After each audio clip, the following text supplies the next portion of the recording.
Fantastic. A Midsummer Night's Dream, Act 1, Scene 1. Theseus, Duke of Athens, is planning the festivities for his upcoming wedding to the newly captured Amazon, Hippolyta.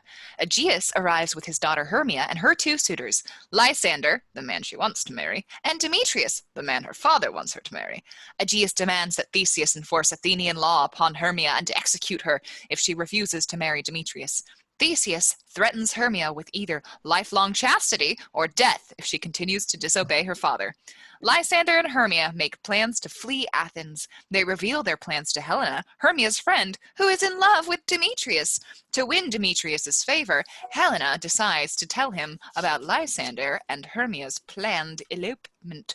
Scene 1. Enter Theseus, Hippolyta, and Philostrate. Oh, I didn't cast a Philostrate. With others. Now, fair Hippolyta, our nuptial hour draws on apace. 4 happy days bring in another moon. But, oh, methinks how slow this old moon wanes. She lingers my desires like a stepdame or a dowager long withering out a young man's revenue. 4 days will quickly steep themselves in night. 4 nights will quickly dream away the time. And then the moon, like to a silvo, new bent in heaven, shall behold the night of our solemnities. Go, Philostrate, stir up the Athenian youth to merriments. Awake the pert and nimble spirit of mirth. Turn melancholy forth to funerals. The pale companion is not for our pomp. Philostrate exits. Hippolyta, I wooed thee with my sword, and won thy love doing thee injuries. But I will wed thee in another key, with pomp, with triumph, and with revelling. Enter Aegeus with his daughter Hermia, and Lysander and Demetrius. Happy be Theseus, our renowned Duke. Thanks, good Aegeus. What's the news with thee? Full of vexation come I, with complaint against my child, my daughter Hermia. Stand forth, Demetrius. My noble lord, this man hath my consent to marry her. Stand forth, Lysander, and my gracious Duke. This man hath bewitched the bosom of my child. Thou, Lysander, thou hast given her rhymes and interchanged love tokens with my child. Thou hast my moonlight at her window sung with fiending voice verses of fiending love and stolen the impression of her fantasy. With bracelets of thy hair, rings, gauds, conceits, knacks, trifles, nosegays, sweetmeats, messengers of strong prevailment and under-hardened youth. With cunning hast thou felched my daughter's heart, turned her obedience, which is due to me, to stubborn harshness and my gracious Duke. Be it so she will not hear before your grace consent to marry with Demetrius. I beg the ancient privilege of Athens, as she is mine, I may dispose of her, which shall be either to this gentleman or to her death, according to our law immediately provided in that case. What say you, Hermia? Be advised, fair maid, to you your fathers should be as a god, one that composed your beauties, yea, and one to whom you are but as a form in wax by him imprinted, and within his power to leave the figure or disfigure it. Demetrius is a worthy gentleman. So is Lysander. In himself he is, but in this kind, wanting your father's voice, the other must be held the worthier. I would my father looked but with my eyes. Rather your eyes must with his judgment look. I do entreat your grace to pardon me. I know not by what power I am made bold, nor how it may concern my modesty in such a presence here to plead my thoughts.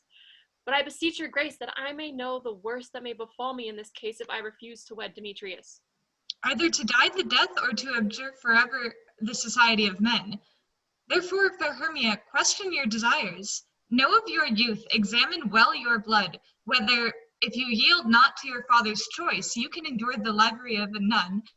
For I to be in shady cloister mewed, to live a barren sister all your life, chanting faint hymns to the cold, fruitless moon, thrice blessed that they that master so their blood to undergo such maiden pilgrimage.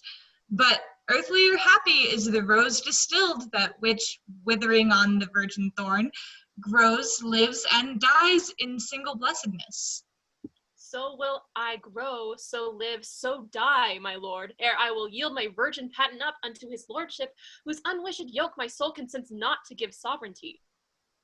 Take time to pause, and by the next new moon, the sealing day betwixt my love and me for everlasting bond of fellowship, upon that day either prepare to die for disobedience to your father's will, or else to wed Demetrius as he would, or on Diana's altar to protest for austerity and single life. Relent, sweet Hermia, and Lysander yield thy crazed title to my certain right. You have her father's love, Demetrius. Let me have Hermia's. Do you marry him? Scornful Lysander, true, he hath my love. And what is mine, my love shall render him, and she is mine. And all my right of her I do estate unto Demetrius. I am, my lord, as well derived as he, as well possessed. My love is more than his. My fortunes every way as fairly ranked, if not with vantage, as Demetrius.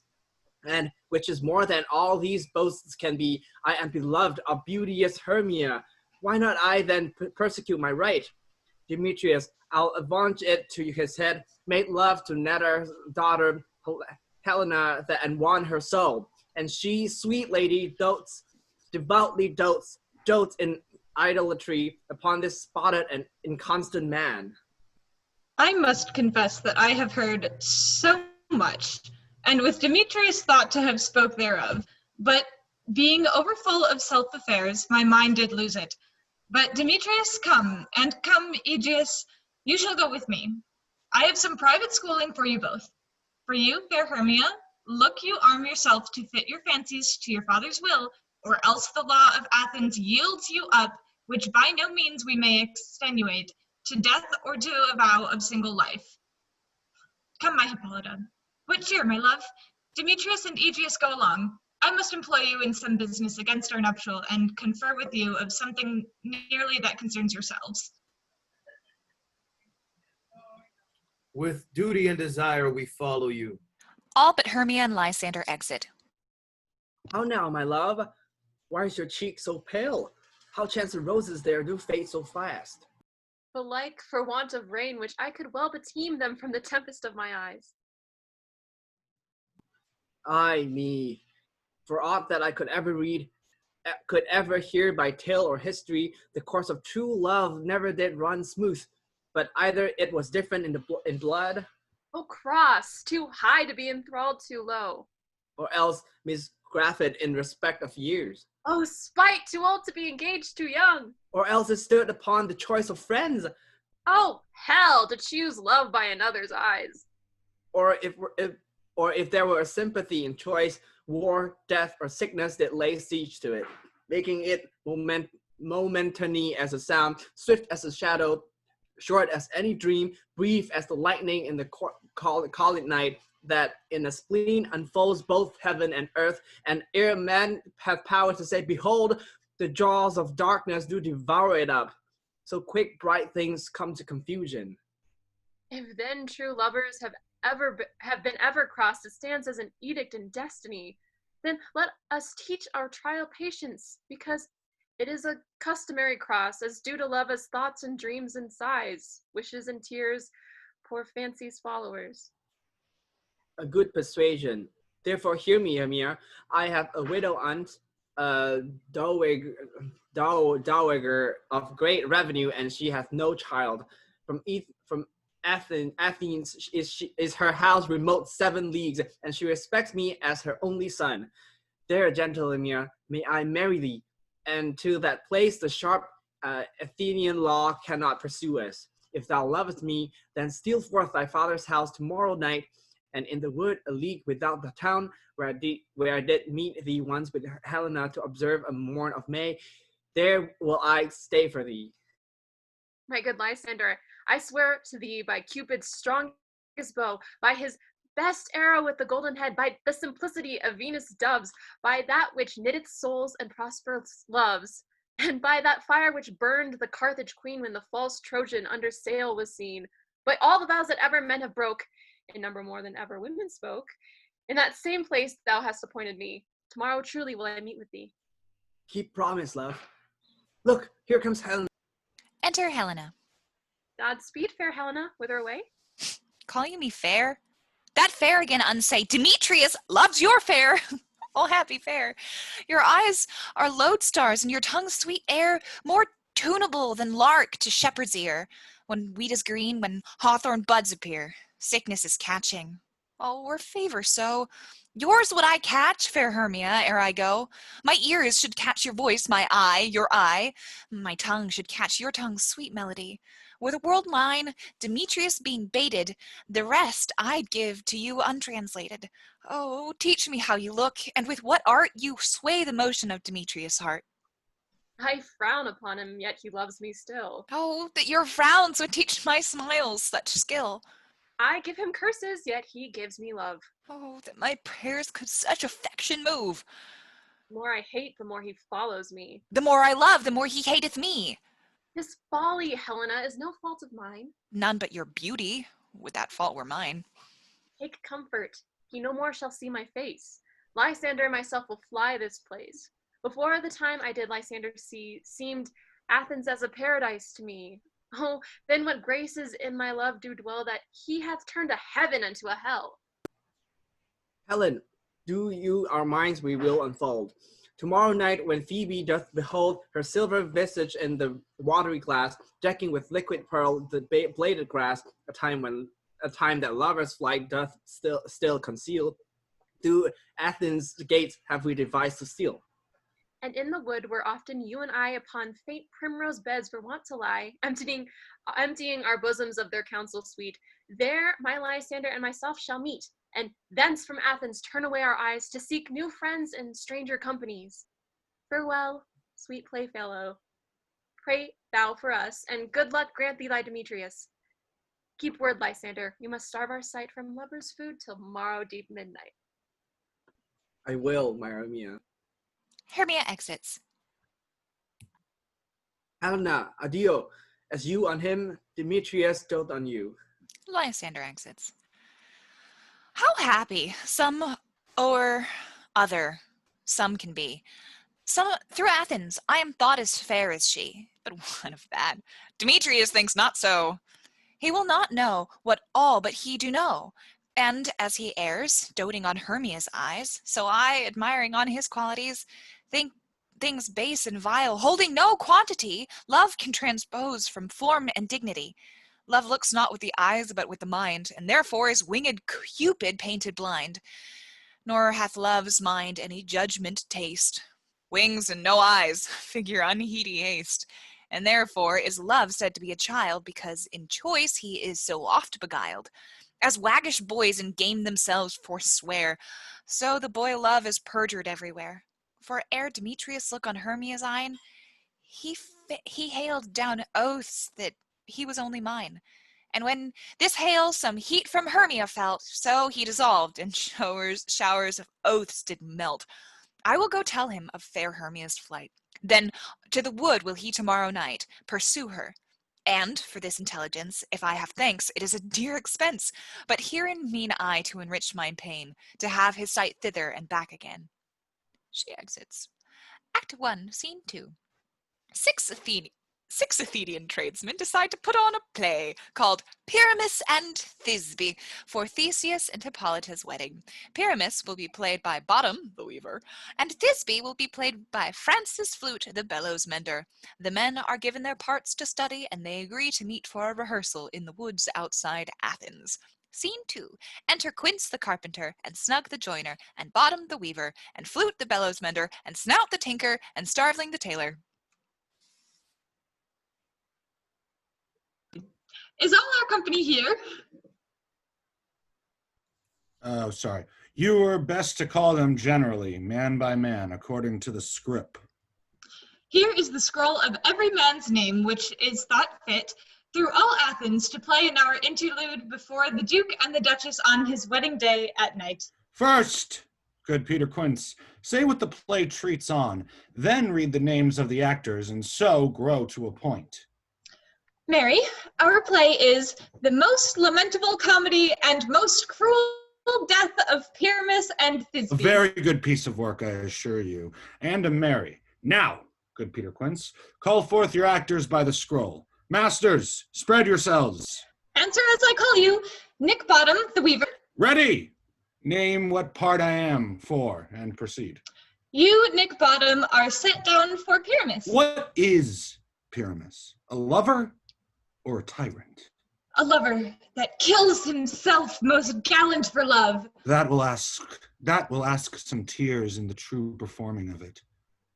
If I do it, let the audience look to their eyes. I will move storms. I will condole in some measure. To the rest, yet my chief humor is for a tyrant. I could play Ercles rarely, or a part to tear a cat to make all split. The raging rocks and shivering shocks shall break the locks of prison gates, and Phoebus' car shall shine from far, and make them and mar the foolish fates. That was lofty. Now name the rest of the players. There is Ercles' vein, a tyrant's vein, a lover is more condoling. Francis Flute, the bellows mender.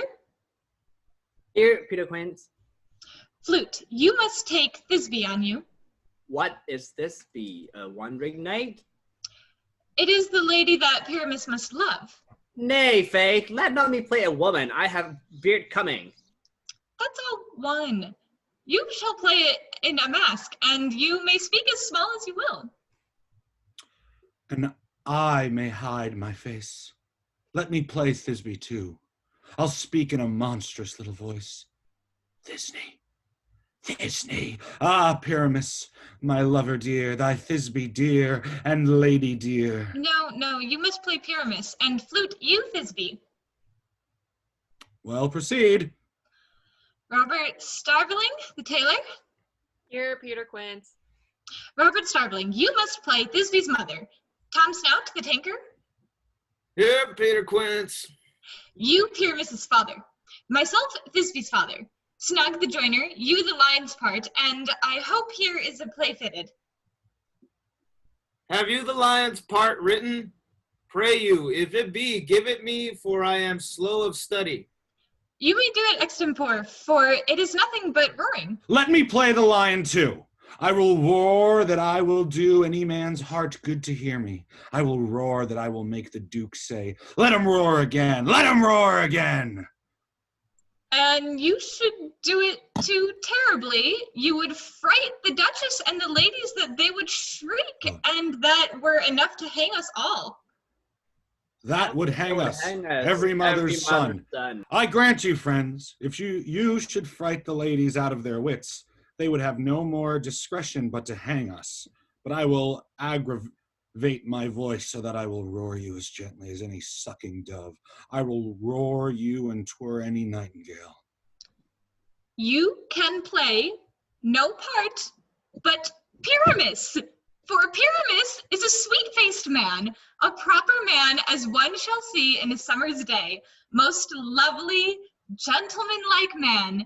Therefore, you must needs play Pyramus.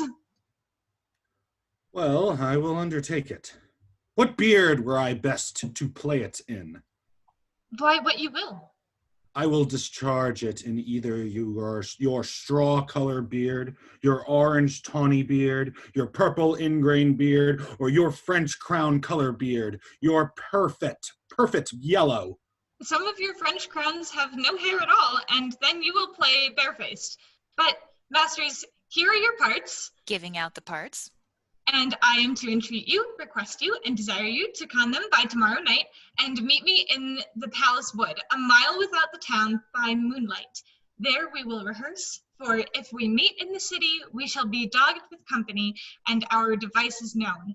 In the meantime, I will draw a bill of properties, such as our play wants. I pray you fail me not. We will meet, and there we may rehearse, most obscenely and courageously. Take pains. Be perfect. Adieu. At the Duke's Oak we meet. Enough! Hold our cut bowstrings. They exit. Act 2, Scene 1.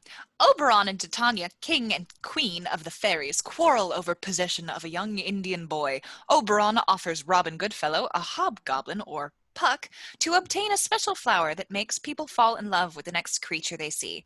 Oberon wants to make Titania fall in love with a beast and use her infatuation to get the Indian boy from her. Demetrius enters, pursued by Helena, whom he tries to drive off. When Robin returns, Oberon, who sympathizes with Helena's love, orders him to find the Athenian man, i.e. Demetrius, and apply some of the flower's magic nectar to his eyes. Scene 1. Enter a fairy at one door and Robin Goodfellow at another. "Ah now, spirit, whither wander you?"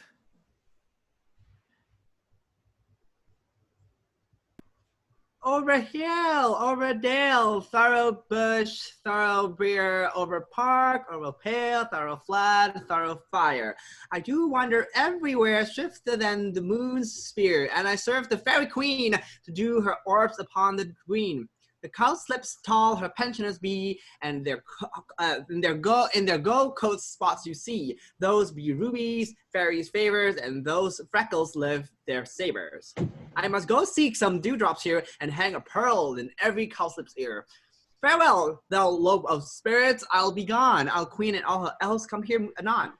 "The king doth keep his revels here tonight. Take heed, the queen come not within his sight. For Oberon is passing fell and wrath, because that she, as her attendant, hath a lovely boy stolen from an Indian king. She never had so sweet a changeling, and jealous Oberon would have the child, knight of his train, to trace the forests wild. But she perforce withholds the loved boy, crowns him with flowers, and makes him all her joy. And now they never meet in grove or green, by fountain clear or spangled starlight sheen, but they do swear that all their elves for fear creep into acorn cups and hide them there. Either I mistake your shape and making quite, or else you are the shrewd and knavish sprite called Robin Goodfellow. Are not you he that frights the maiden of the villagery, skim milk, and sometimes labor in the kern, and bootless make the breathless huswife turn, and sometimes make the string to bear no barm, mislead night wanderers laughing at their harm? Those that hobgoblin call you and sweet Puck, you do their work, and they shall have good luck. Are not you he? Thou speakest right. I am that merry wanderer of the night. I jest to Oberon and make him smile. When I, a fat and bean-fed horse beguile, neighing in likeness of a filly foal, and sometimes I lurk in a gossip's bowl, in very likeness of a roasted crab. And when she drinks, against her lips I bob, and on her withered dewlap pour the ale. The wisest aunt telling the saddest tale sometime, for the 3-foot stool mistaketh me, and then I slip from her bum. Down doubles she, and Taylor cries and falls into a cough. And then the whole choir holds their hits and laugh, and waxen in their mirth and knees and swear the merrier hour was never wasted there. Oh, but room, fairy! Here comes Oberon. And here's my mistress. Would that he were gone. Enter Oberon, king of the fairies at one door, with his train, and Titania, the queen, at another, with hers. All met by moonlight, proud Titania. What jealous Oberon? Fairies, skip hence, I have forsworn his bed and company. Tarry, rash wanton, am I not thy lord? Then I must be thy lady. But I know when thou hast stolen away from fairyland, and in the shape of corn, sat all day playing on pipes of corn and versing love to amorous Phillida. Why art thou here, come from the farthest steep of India? But that, forsooth, the bouncing Amazon, your buskined mistress and your warrior love, to Theseus must be wedded, and you come to give their bed joy and prosperity. How canst thou thus for shame, Titania, glance at my credit with Hippolyta, knowing I know thy love to Theseus? Didst not thou lead him through the glimmering night from Fergana, whom he ravished, and make him with fair Agles break his faith with Ariadne and Antiopa? These are forgeries of jealousy, and never, since the middle summer spring, met me on a hill, in dale, forest, or mead, by paved fountain, or by rushy brook, or in the beached margent of the sea, to dance our ringlets to the whistling wind. But with thy brawls thou hast disturbed our sport. Therefore the winds, piping us in vain, as in revenge, have sucked up from the sea contagious dogs, which, falling in the land, hath every pelting river made so proud that they have overborne their continents. The ox had therefore stretched his yoke in vain, the ploughman lost his sweat, and the green corn hath rotted ere his youth attained a beard. The fold stands empty in the drowned field, and crows are fatted with the murren flock. The nine men's morris is filled up with mud, and the quaint mazes in the wanton green for lack of tread are indistinguishable. The human mortals want their winter here. No night is now with hymn or carol blessed. Therefore the moon, the governess of floods, pale in her anger, washes all the air, that rheumatic diseases do abound. And through this temperature, we see the seasons alter. Hoary-headed frosts fall on the fresh lap of the crimson rose, and on old Hiam's thin and icy crown an odorous chaplet of sweet summer buds is, as in mockery, set. The spring, the summer, the chilling autumn, angry winter change their wonted liveries, and the mazed world by their increases now knows not which is which. And this same progeny of evils comes from our debate, from our dissension. We are their parents and original. Do you amend it, then? It lies in you. Why should Titania cross her Oberon? I do but beg a little changeling boy to be my henchman. Set your heart at rest. The fairyland buys not the child of me. His mother was a votress of my order, and in the spiced Indian air by night, full often hath she gossiped by my side, and sat with me on Neptune's yellow sands, marking the embarked trailers on the flood, when we have laughed to see the sails conceive and grow big-bellied with the wanton wind, which she with pretty and with swimming gait, following her womb been rich with my young squire, would imitate and sail upon the land to fetch me trifles and return again, as from a voyage, rich with merchandise. But she, being mortal, of that boy did die, and for her sake I do rear up her boy, and for her sake I will not part with him. How long within this wood intend you stay? Perchance till after Theseus' wedding day. If you will patiently dance in our round and see our moonlit revels, go with us. If not, shun me, and I will spare your haunts. Give me that boy, and I will go with thee. Not for thy fairy kingdom. Fairies away, I shall chide downright if I longer stay. Titania and her fairies exit. Well, go thy way. Thou shalt not from this grove till I torment thee for this injury. My gentle buck, come hither. Thou rememberest, since once I sat upon a prominent tree, and heard a mermaid on a dolphin's back, uttering such dulcet and harmonious breath that the rude sea grew civil at her song, and certain stars shot madly from their spheres to hear the sea maid's music. I remember. That very time I saw, but thou couldst not, flying between the cold moon and the earth, Cupid all armed. A certain aim he took at a fair vestal throned by the west, and loosed his love shaft smartly from his bow, and it should pierce 100,000 hearts. But I might see young Cupid's fiery shaft quench in the chaste beams of the watery moon, and the imperial votress passed on in maiden meditation, fancy-free. Yet marked I where the bolt of Cupid fell. It fell upon a little western flower, before milk white, now purple with love's wound, and maidens call it love and idleness. Fetch me that flower. The herb I showed thee once, the juice of it on sleeping eyelids lay, will make or man or woman madly dote upon the next live creature that it sees. Fetch me this herb, and be thou here again, ere the Leviathan can swim a league. I'll put the girdle around the earth in 40 minutes. He exits. Having once this juice, I'll watch Titania when she is asleep and drop the liquor of it in her eyes. The next thing then she, waking, looks upon, be it a lion, bear, or wolf, or bull, or meddling monkey, or on busy ape, she shall pursue it with soul of love, and ere I take this charm from off her sight, as I can take it with another herb, I'll make her render up her page to me. But who comes here? I am invisible. I will overhear their conference. Enter Demetrius, Helena following him. I love thee not, and therefore pursue me not. Where is Lysander and fair Hermia? The one I'll stay, the other stayeth me. Thou toldst me they were stolen unto this wood, and here am I, and wood within this wood, because I cannot meet my Hermia. Hence get thee gone, and follow me no more. You draw me, you hard-hearted adamant. But yet you draw not iron, for my heart is as true as steel. Leave you your power to draw, and I shall have no power to follow you. Do I entice you? Do I speak you fair? Or rather, do I not in plainest truth tell you I do not nor I cannot love you? And even for that, do I love you the more. I am your spaniel, and Demetrius, the more you beat me, the more I will fawn on you.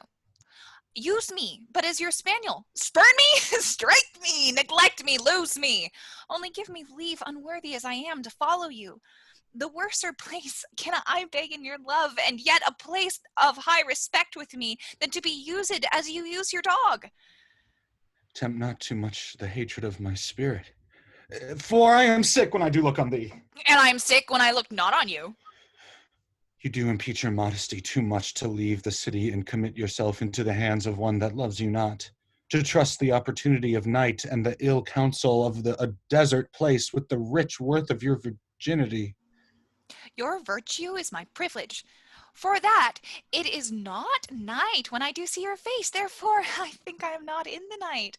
Nor doth this wood lack worlds of company. For you, in my respect, are all the world. Then how can it be said I am alone, when all the world is here to look on me? I'll run from thee and hide me in the brakes, and leave thee to the mercy of wild beasts. Oh, the wildest hath not such a heart as you. Run when you will, the story shall be changed. Apollo flies, and Daphne holds the chase. The dove pursues the griffin, the mild hind makes speed to catch the tiger. Bootless speed when cowardice pursues and valor flies.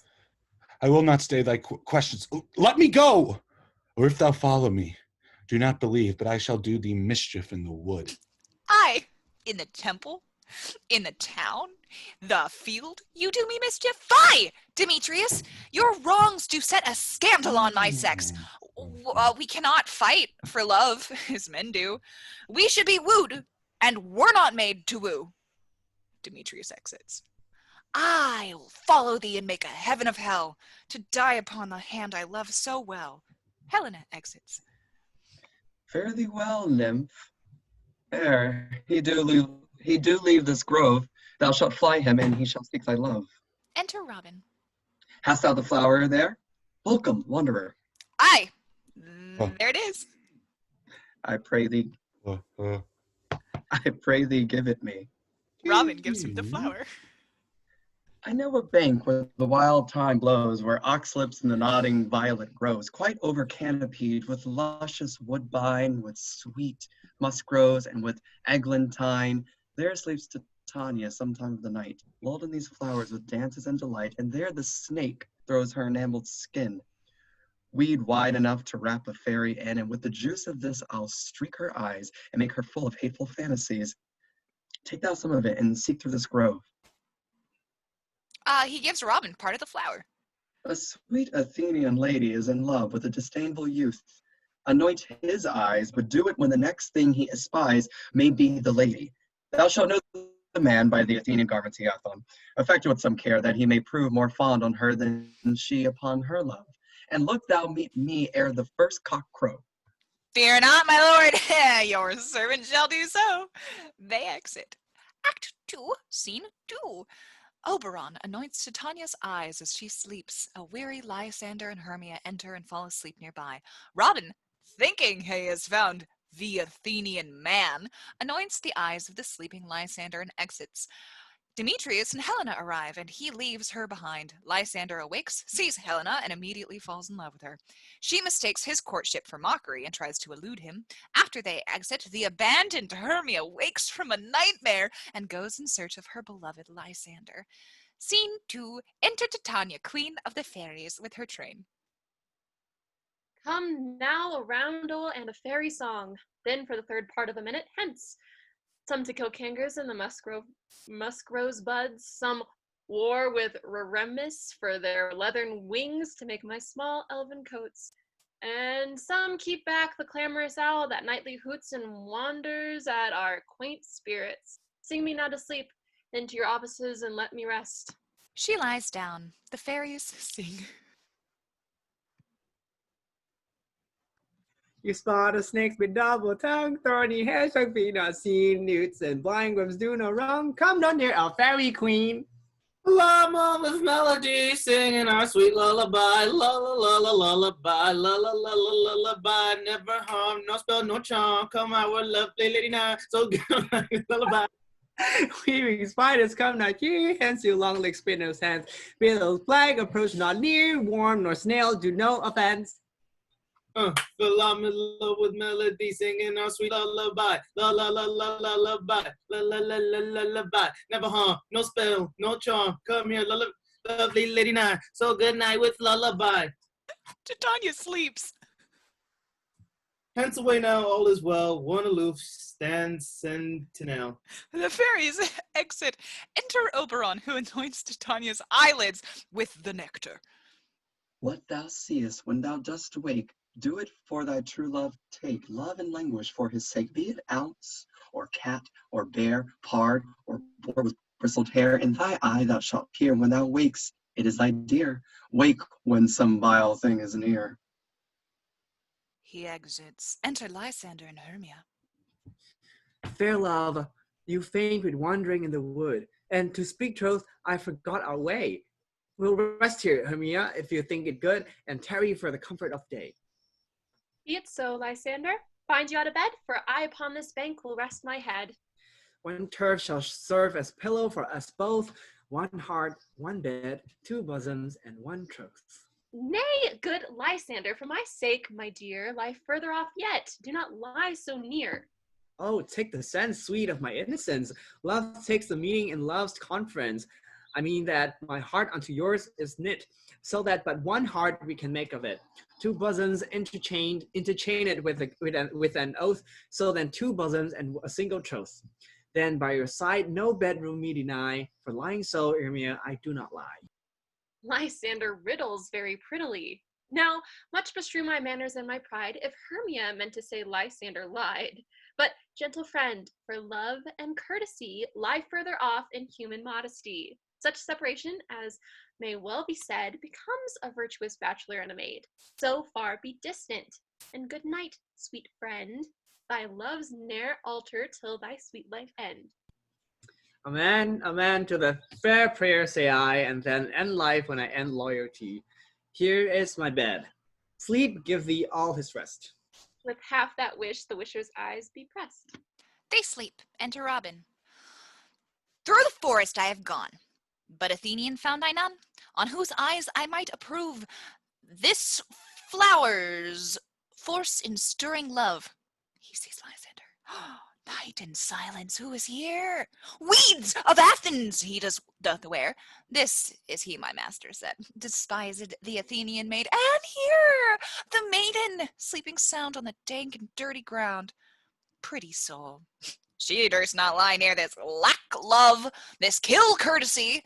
Churl, upon his eyes I throw all the power this charm doth owe. He anoints Lysander's eyelids with the nectar.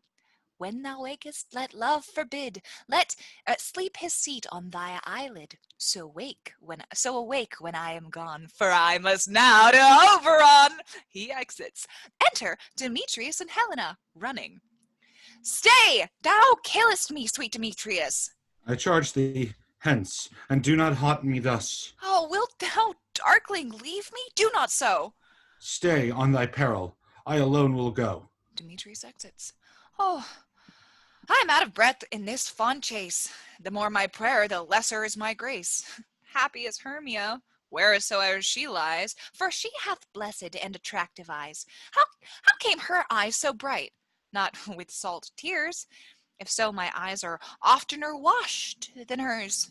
No, I am as ugly as a bear. For beasts that meet me run away for fear. Therefore no marvel though Demetrius do as a monster fly my presence thus. That what wicked and dissembling glass of mine made me compare with Hermia's very eyne. But who is here? Lysander on the ground? Dead or asleep? I see no blood, no wound. Lysander, if you live, sir, good sir, awake. Waking up. and run through fire I will for thy sweet sake. Transparent Helena, nature shows art. What through thy bosom makes me see thy heart? Where's Demetrius? Oh, how fit a word is that vile name to perish on my sword. Do not say so. Lysander, say not so. What though he love your Hermia? Lord, what though? Yet Hermia still loves you, then be content. Content with Hermia? No, I do repent the tedious minutes I with her have spent. Not Hermia, but Helena I love. Who will not change a raven for a dove? The will of man is by his reason swayed, and the reason says you are worthy, the worthier made. Things growing are not ripe until their season, so I, being young, till now ripe not to reason. And touching now the point of human skill, reason becomes the marshal to my will, and leads me to your eyes, where I overlook love stories written in love's richest book. Wherefore was I to this keen mockery born? When at your hands did I deserve this scorn?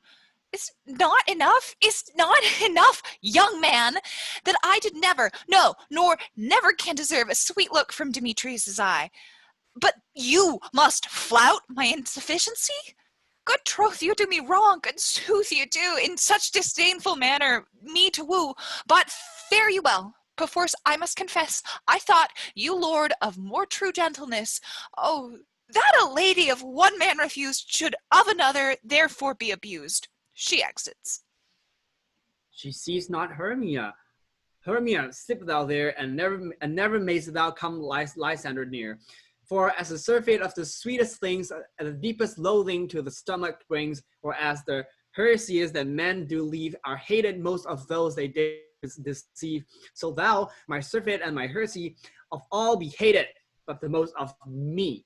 And all my powers address your love and might to honor Helen and be her knight. He exits. Waking up.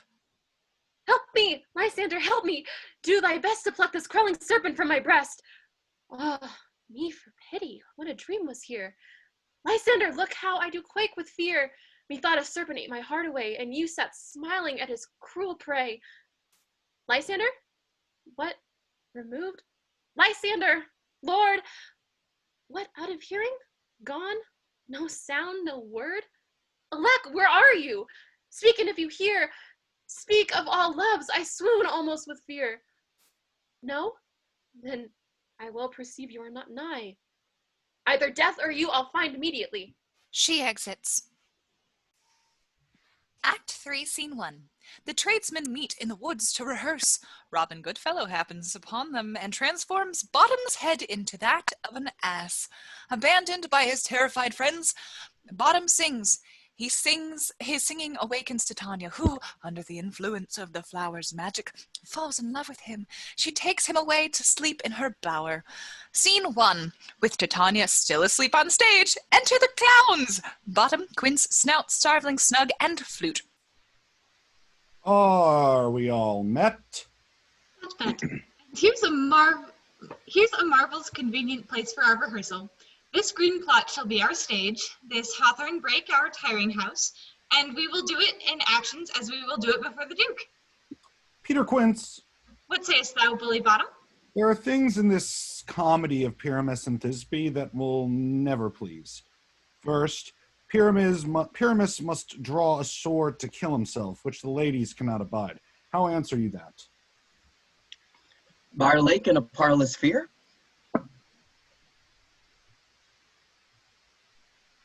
I believe we must leave the killing out when all is done.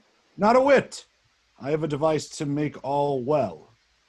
Write me a prologue, and let the prologue seem to say we will do no harm with our swords, and that Pyramus is not killed indeed. And, for the more better assurance, tell them that I, Pyramus, am not Pyramus, but Bottom the Weaver. This will put them out of fear. Well, we will have such a prologue, and it shall be written in 8 and 6. No! Make it 2 more. Let it be written in 8 and 8.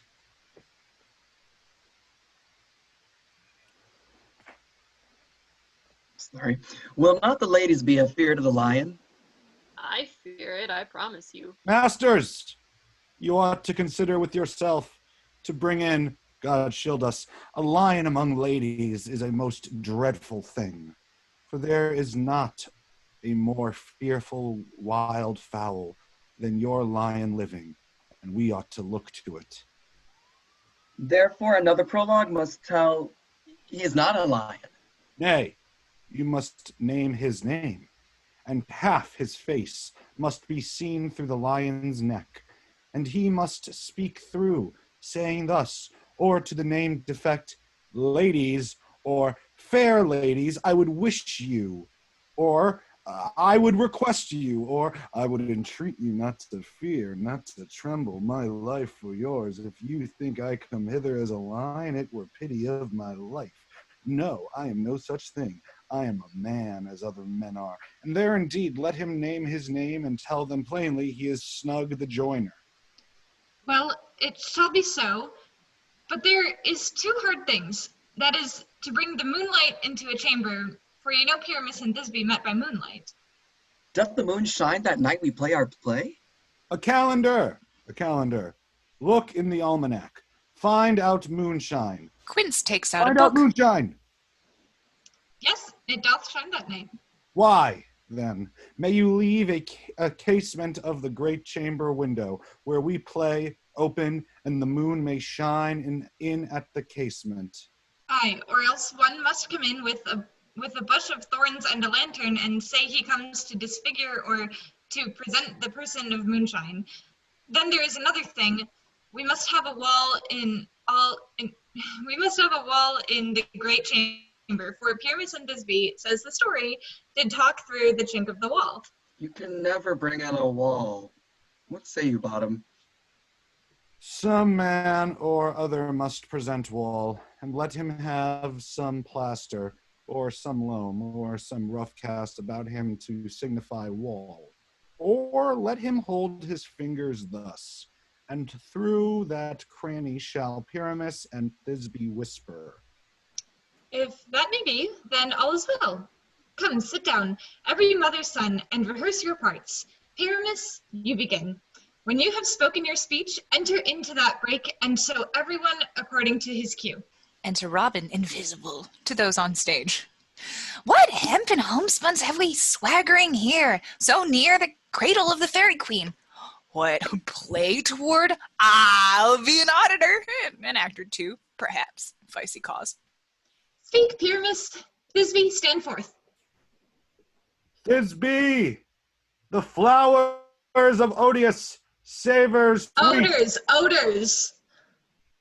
Odors savors sweet. So hath thy breath, my dearest Thisbe dear. But hark, a voice, stay thou but here a while, and by I will to thee appear. He exits. Stranger Pyramus than ever played here. He exits. May I speak now? Aye, very must you, for you must understand he goes but to see a noise that he heard, and is to come again. Most radiant Pyramus, most lily-white of hue, of color like the red rose on triumphant bier, most brisk juvenile and eke most lovely Jew, as truest horse that yet would never tire, I'll meet thee, Pyramus, at Ninny's tomb. Nay, Nessus' tomb, man. Why, you must not speak that yet. That is your answer to Pyramus. You speak all your parts at once, cues and all. Pyramus, enter. Your cue is past. It is never tire. Oh, as true as horse that yet would never tire. Enter Robin and Bottom as Pyramus with the ass head. If I were fair, Thisbe, I were only thine. Oh, monstrous, oh, strange. We are haunted. Pray, masters, fly masters, help! Quince, Flute, Snout, Snug, and Starveling exit. I'll follow you. I'll lead you around through the bog, through bush, through brake, through briar. Sometime a horse I'll be, sometimes a hound, a hog, a headless bear, sometimes a fire, and neigh and bark and grunt and roar and burn. Like horse, hound, hog, bear, fire, at every turn he exits. Why did they run away? This is a knavery of them to make me afeard. Oh, bottom, thou art changed. What do I see on thee? What do you see? You see an ass head of your own, do you? Snout exits. Enter Quince. Bless thee, bottom, bless thee. Thou art translated. He exits. I see their knavery. This is to make an ass of me, to fright me if they could. But I will not stir from this place. Do what they can. I will walk up and down here, and I will sing, that they shall hear I am not afraid. The owlsel clock, so black of hue, with orange tawny bill, the throstle with his note so true, the wren with little quill, What angel wakes me from my flowery bed? the finch, the sparrow, and the lark, the plain song cuckoo gray, whose note full many a man doth mark, and darest not answer, nay. For indeed, who would set his wit to so For indeed, who would set his wit to so foolish a bird? Who would give a bird the lie through, though he cry cuckoo never so? I pray thee, gentle mortal, sing again. Mine ear is much enamored of thy note, so is mine eye enthralled by thy shape. And thy fair virtue's force perforce doth move me on the first view to say, to swear I love thee. Methinks, mistress, you should have little reason for that. And yet, so say the truth, reason and love keep little company together nowadays. The more the pity that some honest neighbors will not make them friends. Nay, I can gleek upon occasion. Thou art as wise as thou art beautiful. Not so either. But if I had wit enough to get out of this wood, I have enough to serve mine own turn. Out of this wood do not desire to go. Thou shalt remain here whether thou wilt or no. I am a spirit of no common rate. The summer still doth tend upon my state, and I do love thee. Therefore go with me. I'll give thee fairies to attend on thee, and they shall fetch thee jewels from the deep, and sing while thou on pressed flowers dost sleep. And I will purge thy mortal grossness so that thou shalt like an airy spirit go. Peas blossom, cobweb, moat, and mustard seed. Enter 4 fairies, Peas Blossom, Cobweb, Moat, and Mustard Seed. Ready!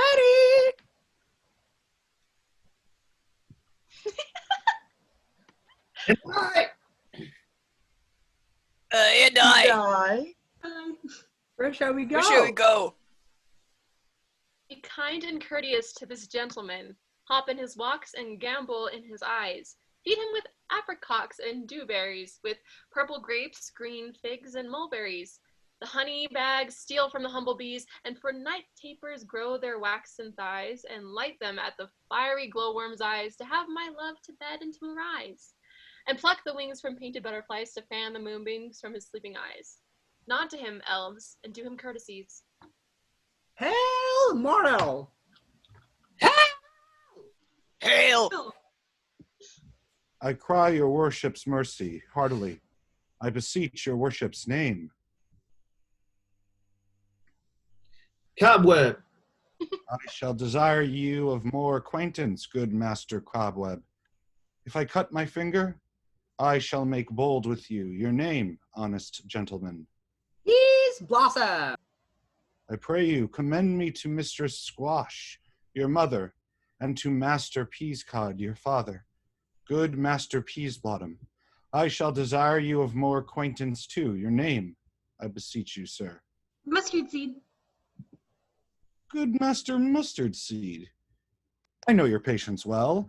That same cowardly giant-like ox beef hath devoured many a gentleman of your house. I may promise you, your kindred hath made my eyes water now. I desire you of more acquaintance, good Master Mustard Seed. Come, wait upon him, lead him to my bower. The moon, methinks, looks like a watery eye, and when she weeps, weeps every little flower, lamenting some enforced chastity. Tie up my lover's tongue, bring him silently. They exit. Act 3, Scene 2. Robin Goodfellow reports to Oberon about Titania and Bottom. When Demetrius enters wooing Hermia, Oberon discovers that Robin has anointed the eyes of the wrong Athenian. Oberon then orders Robin to fetch Helena while he anoints the eyes of the sleeping Demetrius. Helena enters, pursued by Lysander, vowing his love. Demetrius awakes, falls in love with Helena, and also begins to woo her. Helena believes both men are mocking her. When Hermia arrives and learns that Lysander has abandoned her for Helena, she threatens Helena, who thinks that Hermia is part of the conspiracy. Lysander and Demetrius prepare to duel to prove their right to Helena. At Oberon's command, Robin impersonates each of the two men in order to lead the other astray until both, exhausted, fall asleep. Helena and Hermia also fall asleep. Robin applies nectar to Lysander's eyes to undo the spell that has drawn him to Helena. Scene 2, enter Oberon, king of fairies. I wonder if Titania be awaked. Then what it was that next came in her eye, which she must dote in her on in extremity. Enter Robin Goodfellow.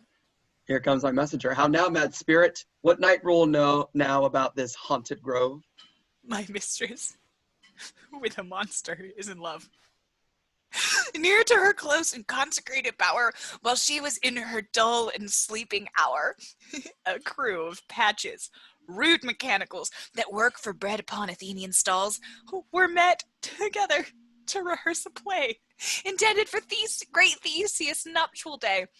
The shallowest thick skin of that barren sort who Pyramus presented in their sport forsook his scene and entered in a break. When I did him at this advantage take, an ass's knoll fixed on his head. Anon his Thisbe must be answered, and forth my mimic comes. Then they spy him as wild geese that the creeping fowler eye, or russet pated choughs, many in sort, rising and cawing at the gun's report, sever themselves and madly sweep the sky. So at his sight, away his fellows fly.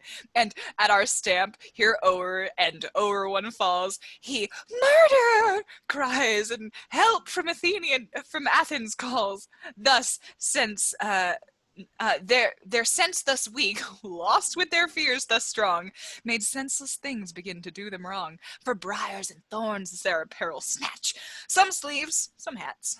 From yielders all things catch. I led them on in this distracted fear, and left sweet Pyramus translated there. When in that moment, so it came to pass, Titania waked, and straightway loved an ass. This falls out better than I could devise, but hast thou yet latched the Athenian's eyes with the love juice as I did bid thee do? I took him sleeping, that is finished too, and the Athenian woman by his side, that when he waked, of force she must be eyed. Entered Demetrius and Hermia. Stand close, this is the same Athenian. This is the woman, but not this the man. They step aside. Oh, why rebuke you him that loves you so? Lay breath so bitter on your bitter foe. Now but I but chide, but I should use thee worse, for thou, I fear, hast given me cause to curse. If thou hast slain Lysander in his sleep, being o'er shoes in blood, plunge in the deep, and kill me too, the sun was not so true unto the day as he to me. Would he have stolen away from sleeping Hermia? I'll believe as soon this whole earth may be bored, and that the moon may through the center creep, and so displease his brother's noontide with the antipodes. It cannot be but thou hast murdered him. So should a murderer look, so dead, so grim. So should the murdered look, and so should I, pierced through the heart with your stern cruelty. Yet you, the murderer, look as bright, as clear as yonder Venus in her glimmering Venus, as yonder Venus in her glimmering sphere. What's this to my Lysander? Where is he? Ah, good Demetrius, wilt thou give him me? I had rather give his carcass to my hounds. Out, dog! Out, cur! Thou drivest me past the bounds of maiden's patience. Hast thou slain him then? Henceforth be never numbered among men. Oh, once tell true even for my sake. Durst thou have looked upon him being awake? And hast thou killed him sleeping? Oh, brave touch, could not a worm, an adder do so much? An adder did it, for with doubler tongue than thine, thou serpent never adder stung. You spend your passion on a misprized mood. I am not guilty of Lysander's blood, nor is he dead, for aught that I can tell. I pray thee, tell me then that he is well. And if I could, what should I get therefore? A privilege never to see me more. And from thy hid presence part I so, see me no more whether he be dead or no. She exits. There is no following her in this fierce vein. Here, therefore, for a while I will remain. So sorrow's heaviness doth heavier grow, for debt that bankrout sleep doth sorrow owe, which now in some slight measure it will pay, if for his tender here I make some stay. He lies down and falls asleep. What hast thou done? Thou hast mistaken quite, and laid the love juice on some true love's sight. Of thy misprision must perforce ensue some true love turn, and not a false turn true. Then fate overrules that, one man holding troth, a million fail, confounding oath to oath. About the wood goes swifter than the wind, and Helena of Athens look thou fine, all fancy sick she is, and pale of hair, with sighs of love that cost the fresh blood dear. By some illusion, see thou bring her here. I'll charm his eyes against she do appear. I go, look, how I go, swifter than the arrow from the Tartar's bow. He exits, applying nectar to Demetrius's eye. Flower of this purple dye, hit with Cupid's archery, sink in apple of his eye, when his love he doth espy. Let her shine as gloriously as the Venus of the sky. When thou wakest, if she be by, beg of her for remedy. Enter Robin. Captain of our fairy band! Helena is here at hand, with the youth, mistook by me, pleading for a lover's fee. Shall we their fond pageancy? Lord, what fools these mortals be! Stand aside. The noise thy make will cause Demetrius to awake. Oh, then will two at once woo one, that must needs be sport alone, and those things do best please me that befall preposterously. They step aside. Enter Lysander and Helena. Why should you think that I should woo in scorn? Scorn and derision never come in tears. Look, when I vow, I weep, and vows so born in the nativity all truth appears. How can these things in me seem scorn to you, bearing the badge of faith to prove them true? You do advance your cunning more and more when truth kills truth. Oh, devilish holy fray! These vows are Hermia's. Will you give her o'er? Weigh oath with oath, and you will nothing weigh. Your vows to her and to me put in two scales will weigh even, and both's as light as tails. I had no judgment when to her I swore. Nor none in my mind. Now you give her o'er. Demetrius loves her, and he loves not you. Oh, Helen, goddess, nymph, perfect, divine, to what, my love, shall I compare thine eyne? Crystal is muddy, oh, how ripe in show! Thy lips, those kissing cherries, tempting grow, that pure congealed white high towerous snow, fanned with the eastern wind, turns to a crow when thou hold'st up thy hand. Oh, let me kiss this princess of pure white, this seal of bliss. Oh, spite! Oh, hell! I see you are all bent to set against me for your merriment. If you were civil and knew courtesy, you would not do me thus much injury. Can you not hate me, as I know you do, but you must join in souls to mock me too? If you were men, as men you are in show, you would not use a gentle lady so, to vow and swear and super praise my parts, when I am sure you hate me with your hearts. You both are rivals and love Hermia, and now both rivals to mock Helena? A trim exploit, a manly enterprise, to conjure tears up in a poor maid's eyes with your derision. None of this noble sort would so offend a virgin and extort a poor soul's patient, all to make you sport. You are unkind, Demetrius. Be not so, for you love Hermia. This you know, I know. And here with all goodwill, with all my heart, in Hermia's love, I yield you up my part. And yours of Helena to me bequeath, whom I do love and will do till my death. Never did mockers waste more idle breath. Lysander, keep thy Hermia. I will none. If e'er I loved her, all that love is gone. My heart to her but as guest wise sojourned, and now to Helen is at home returned, there to remain. Helen, it is not so.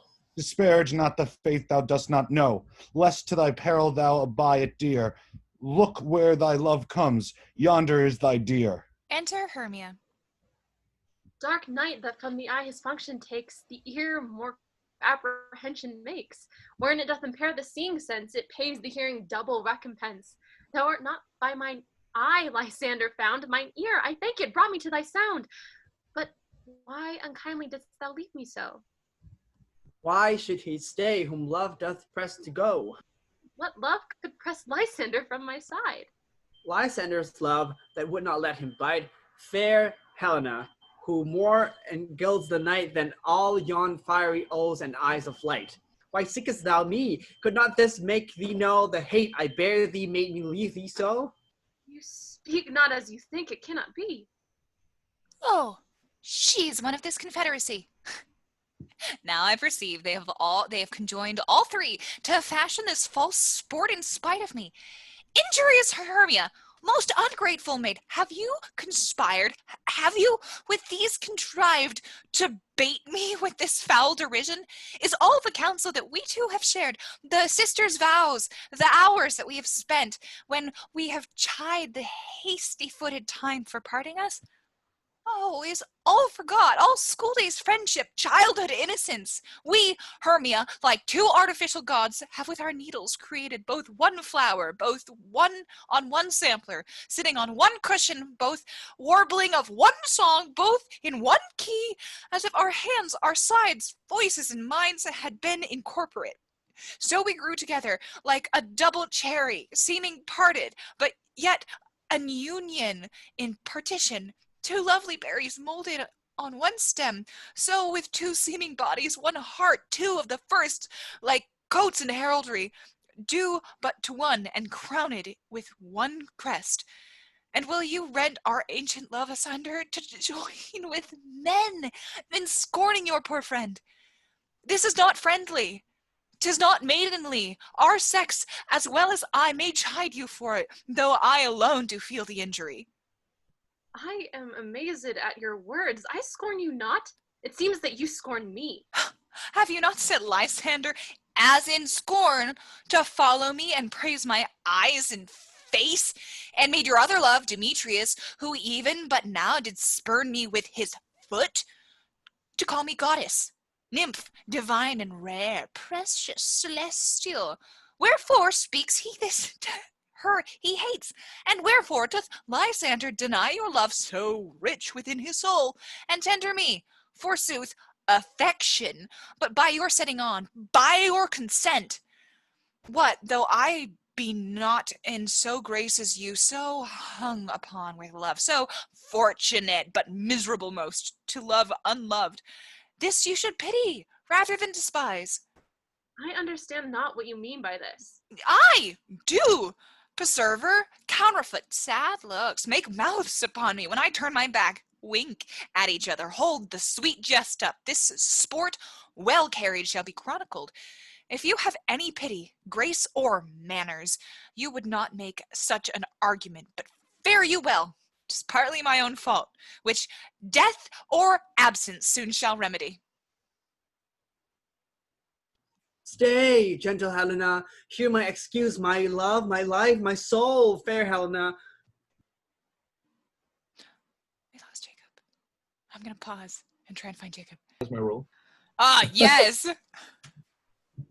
Fantastic. Ah, Demetrius, you are much changed. Anyways, where were we? What line we were Hey, like? gentle Helena, Hear my excuse, my love, my life, my soul, fair Helena. Oh, excellent. Wait, do not scorn her so. What line? Almost 255. 54. If she cannot entreat, I can compel. Thou canst compel no more than she entreat. Thy threats have no more strength than her weak prayers. Helen, I love thee. By my life, I swear by that which I will lose for thee, to prevent false that says I love thee not. I say I love thee more than he can do. If thou say so, withdraw and prove it too. Quick, come. Lysander, where to tends all this? She takes hold of Lysander. Away, you Ethiop! Oh my God. No, no, he'll seem to break loose. Take on as you would follow, but yet come not. You are a tame man. Go! Hang off, you cat, you burr, vile thing, let loose, or I will take thee from me like a serpent. Why are you grown so rude? What change is this, sweet love? Thy love, out, Tawny Tatar, out, loathed medicine, oh, hated potion, hence. Do you not jest? Yes, sooth, and so do you! Demetrius, I will keep my word with thee. I would. I had your bond. For I perceive a weak bond holds you. I'll not trust your word. What? Should I hurt her, strike her, kill her dead? Although I hate her, I'll not harm her so. What? Can you do me greater harm than hate? Hate me? Wherefore? Oh me, what news, my love? Am not I Hermia? Are not you Lysander? I am as fair now as I was erewhile. Since night you loved me, yet since night you left me. Why then you left me? Oh, the gods forbid. In earnest, shall I say? I, by my life, and never did desire to see thee no more. Therefore be out of hope, of question, of doubt. Be certain nothing true. 'Tis no jest that I do hate thee and love Helena. Hermia turns him loose. Oh, me! You juggler, you canker blossom, you thief of love. What, have you come by night and stolen my love's heart from him? Fine! In faith, have you no modesty, no maiden shame, no touch of bashfulness? What, will you tear impatient answers from my gentle tongue? Fie! Fie, you counterfeit, you puppet, you! Puppet? Why so? What? That way goes the game. Now I perceive that she hath made compare between our statures. She hath urged her height and her personage, tall personage, her height, forsooth she hath prevailed with him. And are you grown so high in his esteem because I am so dwarfish and so low? How low am I, thou painted maypole? Speak, how low am I? I am not yet so low that mine nails can reach unto thine eyes. I pray you, though you mock me, gentlemen, let her not hurt me. I was never cursed. I have no gift at all in shrewishness. I am a right maid for my cowardice. Let her not strike me. You perhaps may think because she is something lower than myself that I can match her. Lower? Hark again! Good Hermia, do not be so bitter with me. I evermore did love you, Hermia. Did ever keep your counsels, never wronged you, save that in love unto Demetrius I told him of your stealth into this wood.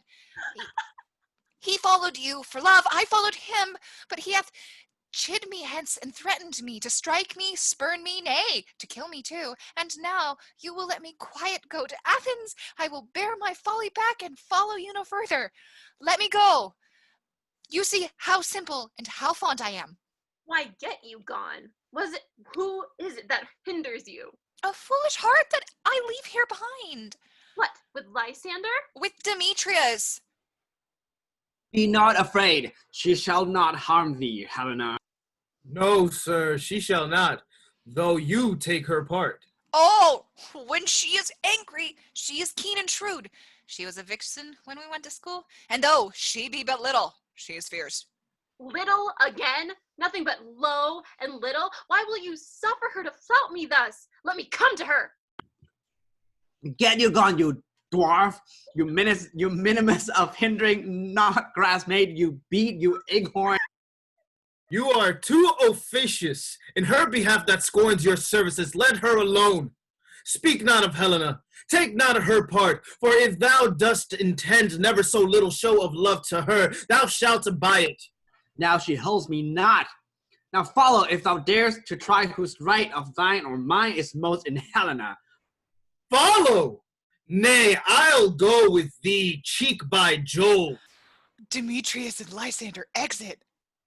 You, mistress, all this coil is long of you. Helena retreats. Nay, go not back.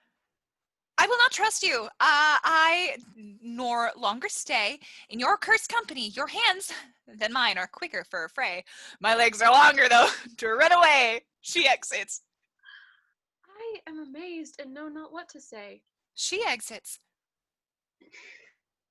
This is thy negligence. Still thou mistakest, or else committest thy knaveries willfully. Believe me, King of Shadows. I mistook. Did not you tell me I should know the man by the Athenian garments he had on? And so far, blameless proves my enterprise that I have anointed an Athenian's eyes. And so far, am I glad I so did sort? As they're jangling, I esteem of sport. Thou seest these lovers seek a place to fight. High, therefore, Robin, overcast the night. The starry well can cover thou anon with drooping fog as black as Acheron, and leave these testy rivals so astray, and come not within another's way. Like to Lysander, sometime frame thy tongue. Then stir Demetrius up with bitter wrong, and sometime rail thou like Demetrius, and from each other look thou lead them thus, till o'er their brows death counterfeiting sleep, with laden legs and batty wings doth creep, then crush this herb into Lysander's eye, He gives Robin a flower. whose liquor hath his virtuous property, to take from thence all air with his might, and make his eyeballs roll with wonted sight. When they next wake, all this derision shall seem a dream and fruitless vision. And back to Athens shall the lovers wend, with league whose date till death shall never end. Whiles I in this affair do thee employ, I'll to my queen and beg her Indian boy, and then I will her charmed eye release. From monsters' view in all things shall peace. My fairy lord, this must be done in haste, for night's swift dragons cut the clouds full fast, and yonder shines Aurora's harbinger, at whose approach ghosts wandering here and there troop home into churchyard. Damned spirits all, that in crossways and floods of burial already to their wormy beds are gone, for fear lest day should look their shames upon. They wilfully themselves exile from light, and must for aye consort with black borrowed night. But we are spirits of another sort. I with the morning's love have oft made sport, and like a forester, the groves may tread even till the eastern gate, all fiery red, opening on Neptune with fair blessed beams, turns into yellow gold his salt green streams, and notwithstanding haste, make no delay, we may effect this business yet ere a day. He exits. Up and down, up and down. I will lead them up and down. I am feared and feegled in town. Goblin, lead them up and down. Oh, here comes one. Enter Lysander. Where art thou, proud Demetrius? Speak thou now. Here, villain, drawn and ready. Where art thou? I will be with thee straight. Follow me then to plainer ground. Lysander exits. Enter Demetrius. Lysander, speak again. Thou runaway, thou coward, art thou fled? Speak in some bush. Where dost thou hide thy head? Thou coward, art thou bragging to the stars, telling the bushes that thou look'st for wars and wilt not come? Come, recreant, come, thou child, I'll worship thee with a rod. He is defiled that draws a sword on thee. Ye art thou there? Follow my voice, we'll try no manhood here. They exit. Enter Lysander. He goes before me and still dares me on. When I come where he calls, then he is gone. The villain is much lighter heeled than I. I follow fast, but faster than he did fly, and fallen am I in the dark, uneven way, and here will rest me. Come, thou gentle day, for if but once thou show me thy grey light, I'll find Demetrius and revenge this spite. He lies down and sleeps. Enter Robin and Demetrius. Ho, coward! Ho, ho, ho! Coward, why comest thou not? Abide me if thou darest, for well I would. Thou runst before me, shifting every place, and darest not stand nor look me in the face. Where art thou now? Come hither, I am here. Nay, then, thou mock'st me? Thou shalt buy this dear, if ever I thy face by daylight see. Now go thy way. Faintness constraineth me to measure out my length and this cold bed. My days approach look to be visited. He lies down and sleeps. Enter Helena. Oh, weary night! Oh, long and tedious night! Abate thy hours, shine comforts from the east, that I may back to Athens by daylight.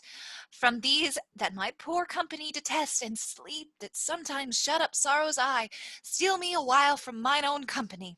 She lies down and sleeps. Yet but three?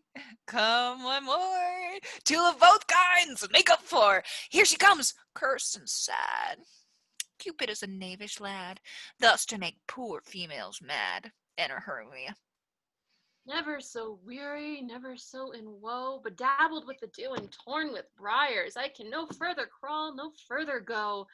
My legs can keep no pace with my desires. Here will I rest me till the break of day.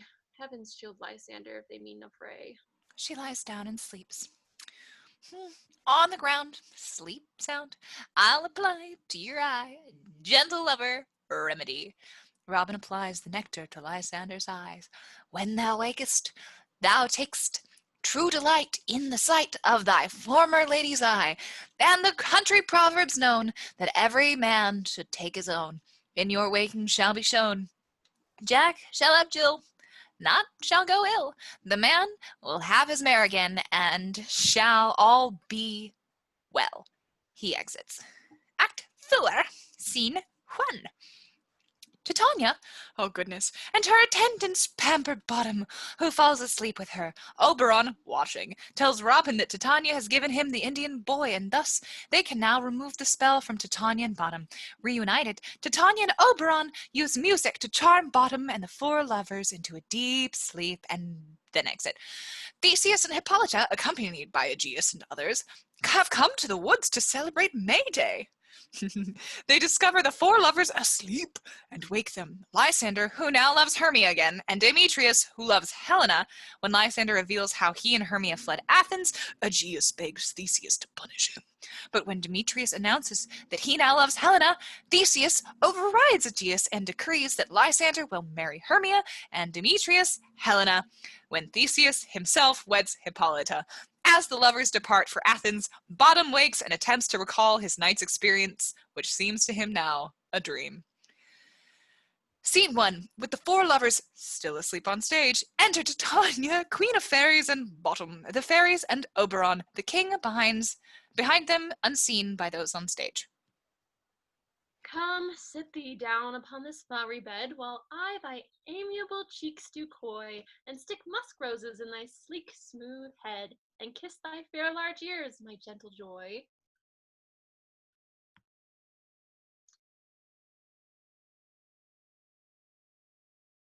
Where's Sarah. Pete? Never mind.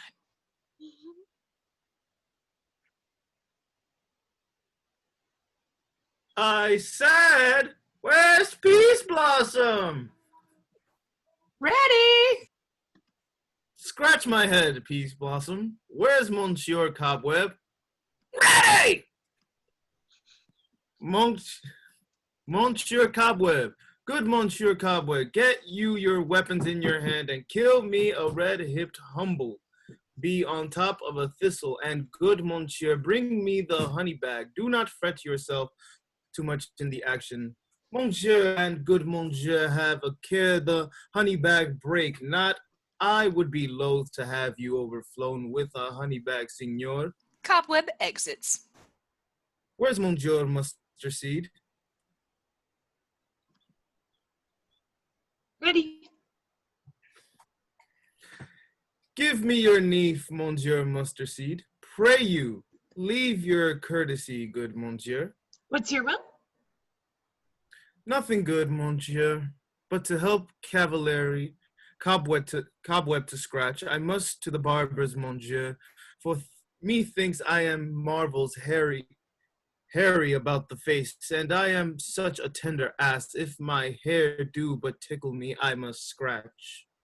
What, wilt thou hear some music, my sweet love? I have a reasonable good ear in music. Let's have the tongs and the bones. Or say, sweet love, that what thou desirest to eat. Truly, a peck of provender. I could munch your good dry oats. Methinks I have a great desire to a bottle of hay. Good hay, sweet hay, hath no fellow. I am a venturous fairy that shall seek the squirrel's hoard and fetch thee new nuts. I had rather have a handful or two of dried peas. But I pray you, let none of your people stir me. I have an exposition of sleep come upon me.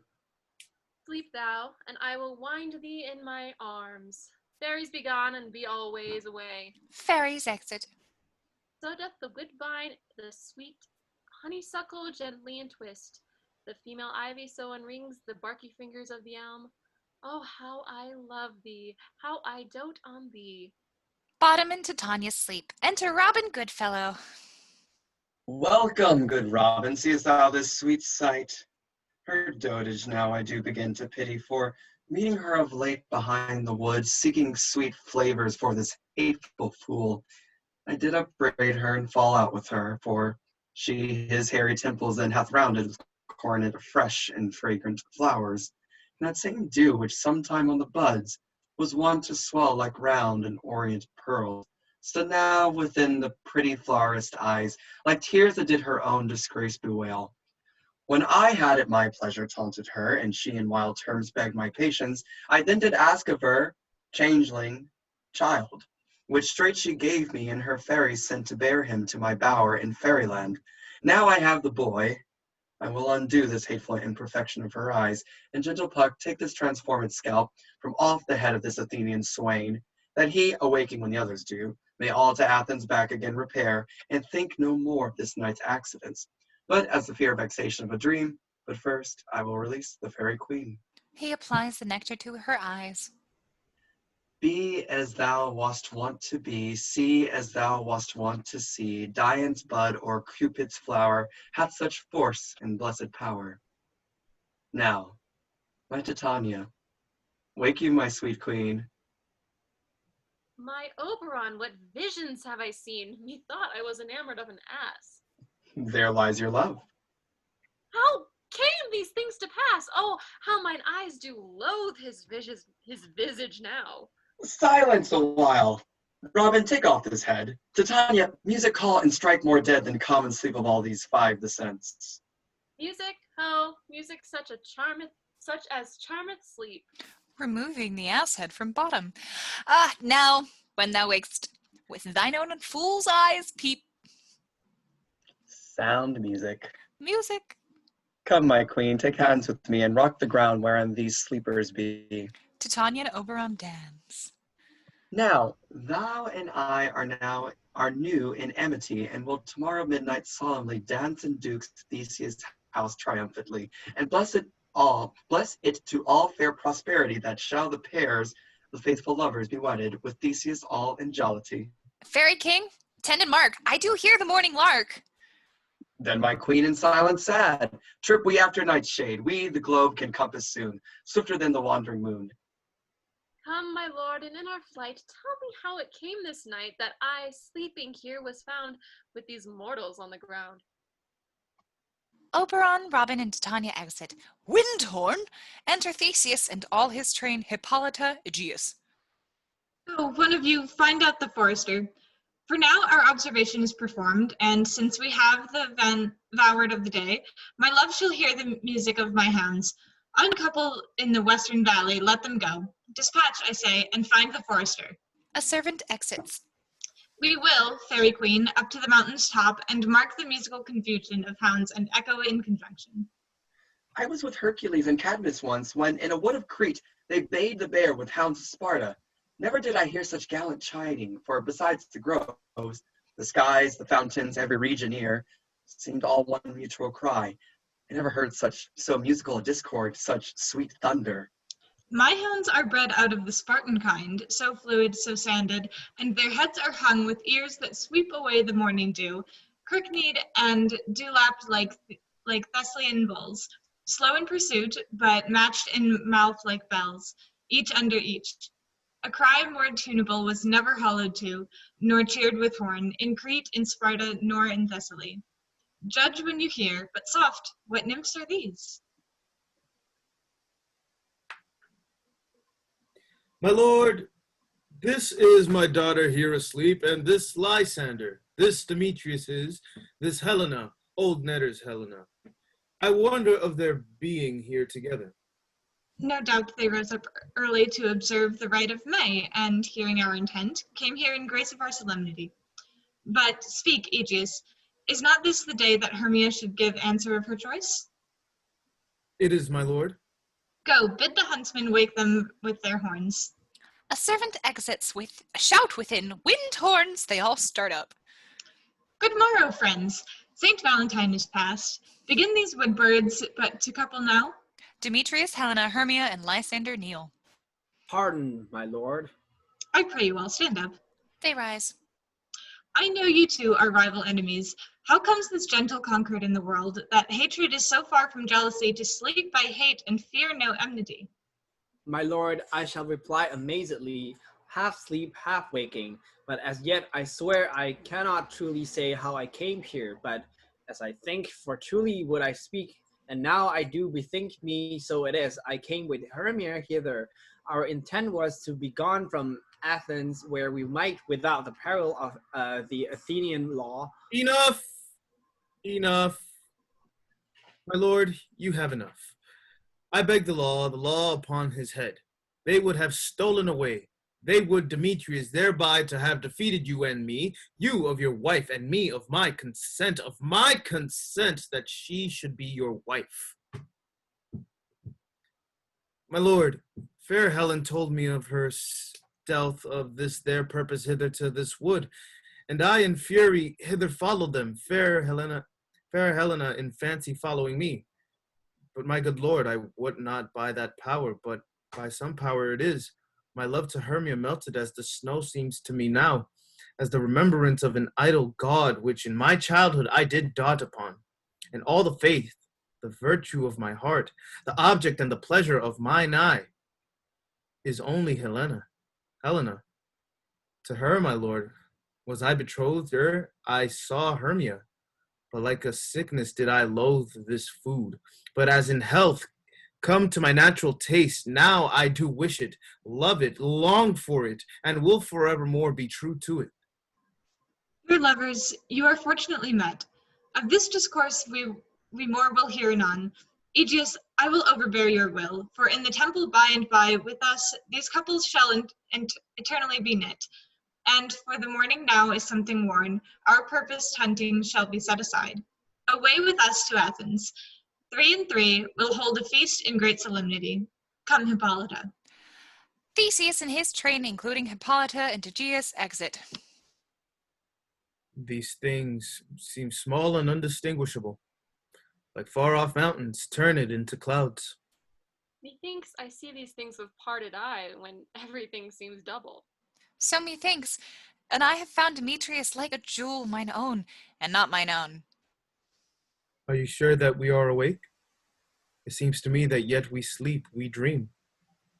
Do not you think the Duke was here and bid us follow him? Yea, and my father. And Hippolyta. And he did bid us follow to the temple.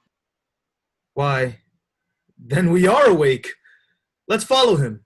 And by the way, let us recount our dreams. The lovers exit. Bottom wakes up.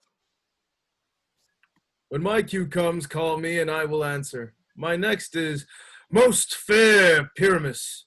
Hi-ho, Peter Quince, flute the bellows mender, snouts the tinker, starveling gods, my life stolen hence and left me asleep. I have had a most rare vision. I have had a dream past the wit of man to say what dream it was. Man is but an ass if he got about to expound this dream. Methought I was, there is no man can tell what. Methought I was, and methought I had. But man is but a patched fool if he will offer to say what methought I had. The eye of man hath not heard, the ear of man hath not seen. Man's hand is not able to taste, his tongue to conceive, nor his heart to report what my dream was. I will get Peter Quince to write a ballad of this dream. It shall be called Bottom's Dream, because it hath no bottom. and I will sing it in the latter end of a play before the Duke. Pre-adventure, to make it the more gracious, I shall sing it at her death. He exits. Act 4, Scene 2. The tradesmen regret for their own sakes and for Bottom's that the loss of their opportunity to perform the play, since Bottom is irreplaceable. Bottom arrives and announces that their play has been chosen for Theseus for performance that night. Scene 2. Enter Quince, Flute, Snout, and Starveling. Have you sent to Bottom's house? Is he come home yet? He cannot be heard of. Out of doubt, he is transported. If he come not, then the play is marred. It goes not forward, doth it? It is not possible. You have not a man in all Athens able to discharge Pyramus but he. No, he hath simply the best wit of any handicraftsman in Athens. Yea, and the best person too, and he is a very paramour for a sweet voice. You must say paragon. A paramour is, God blesses, a thing of naught. Enter Snug, the joiner. Ariel, since you are Bottom, do you want me to... Masters, the Duke is coming from the temple, and there's 2 or 3 lords and ladies more married. If our sport had gone forward, we had all been made men.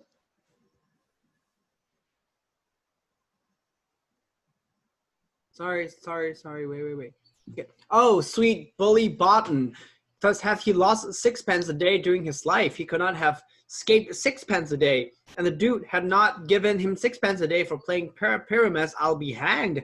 He would have deserved it. 6 pence a day in Pyramus or nothing. Enter Bottom. Where are these lads?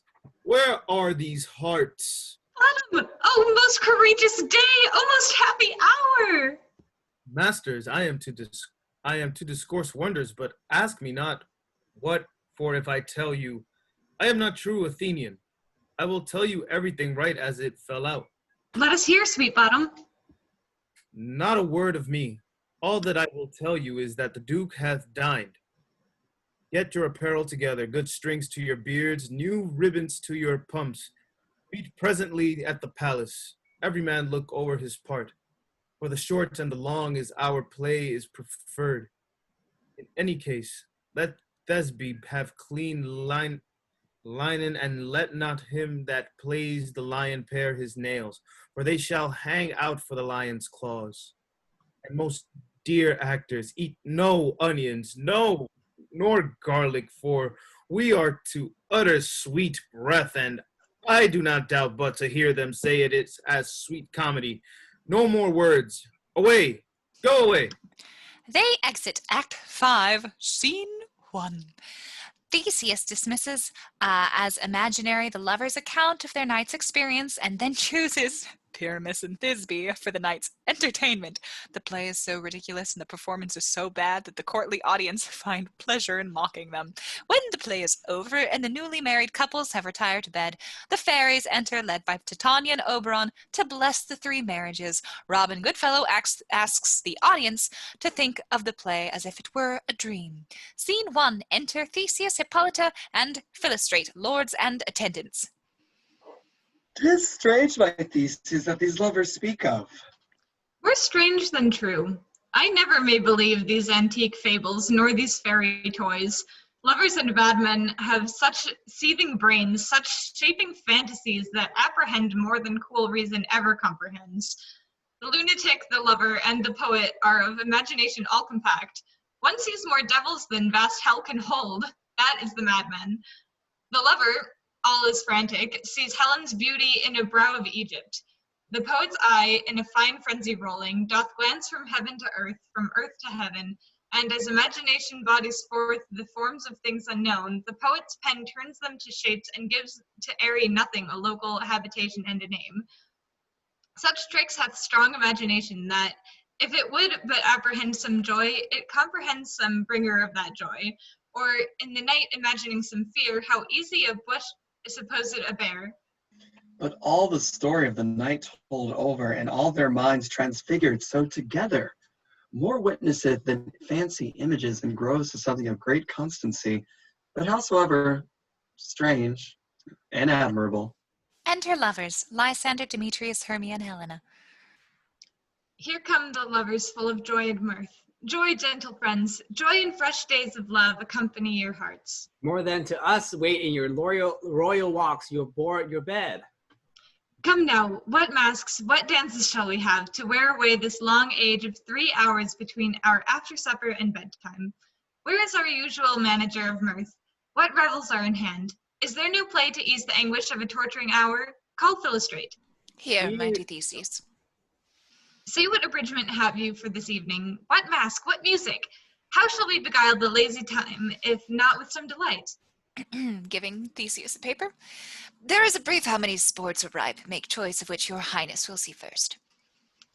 The battle with the centaurs to be sung by an Athenian eunuch to the harp. Well, none of that. That have I told my love in glory of my kinsman Hercules. The riot of the tipsy bacchanals, tearing the Thracian singer in their rage. That is an old device, and it was played when I came from Thebes, came last a conqueror. The thrice three muses mourning for the death of learning, late deceased in beggary. That is some satire, keen and critical, not sorting with the nuptial ceremony.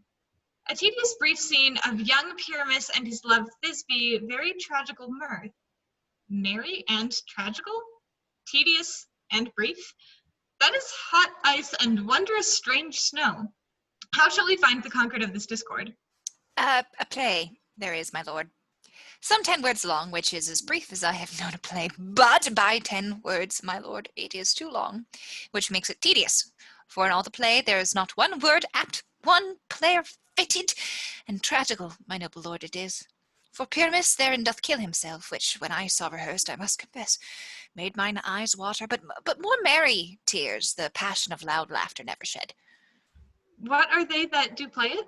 Hard-handed men that work in Athens here, which never laboured in their minds till now, and now have toiled their unbreathed memories with this same play against your nuptial. And we will hear it. No, my noble lord. It is not for you. I have heard it over, and it is nothing, nothing in the world, unless you can find sport in their intense, extremely stretched and gaunt with cruel pain to do you service. I will hear that play, for never anything can be amiss when simpleness and duty tender it. Go, bring them in, and take your places, ladies. Philostrate exits. I love not to see wretchedness or overchange duty in his service perishing. My gentle sweet, you shall see no such thing. He says they can do nothing in this kind. The kinder we to give them thanks for nothing. Our sport shall be to take what they mistake, and what poor duty cannot do, noble respect takes it in might, not merit. When I have come, great clerks have purposed to greet me with premeditated welcomes, where I have seen them shiver and look pale, make periods in the midst of sentences, throttle their practiced accent in their fears, and in conclusion dumbly have broken off, not paying me a welcome. Trust me, sweet, out of this silence yet I picked a welcome. And in the modesty of fearful duty, I read as much from the rattling tongue of saucy and audacious eloquence. Love, therefore, and tongue-tied simplicity, in least speak most to my capacity.